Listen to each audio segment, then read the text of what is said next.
ముగ్గు వేస్తూ శివయ్యకు ఏ ఏ ద్రవ్యాలతో అభిషేకం చేస్తే ఏ ఫలితం వస్తుందని మీతో షేర్ చేసుకుంటున్నాను. బిల్వజలంతో అభిషేకం చేస్తే ఆనందం వెల్లివిరుస్తుంది. నువ్వుల నూనెతో మృత్యుదోషం తొలగిపోతుంది. రుద్రాక్షోదకం ఐశ్వర్యం వృద్ధి చెందుతుంది. సువర్ణ జలంతో దరిద్రం తొలగిపోతుంది. అన్నాభిషేకంతో సుఖజీవనం. ద్రాక్షరసంతో అభిషేకం చేస్తే సకల కార్యాభివృద్ధి కలుగుతుంది. నారికేల జలంతో సర్వసంపద వృద్ధి చెందుతుంది. ఖర్జూర రసంతో శత్రునాశనం. దూర్వోదకం అంటే గరిక జలంతో అభిషేకం చేస్తే ఆర్థికాభివృద్ధి కలుగుతుంది.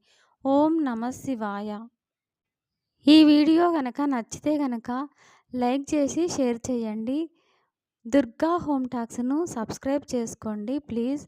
మరో మంచి వీడియోతో మీ ముందుకు వస్తాను.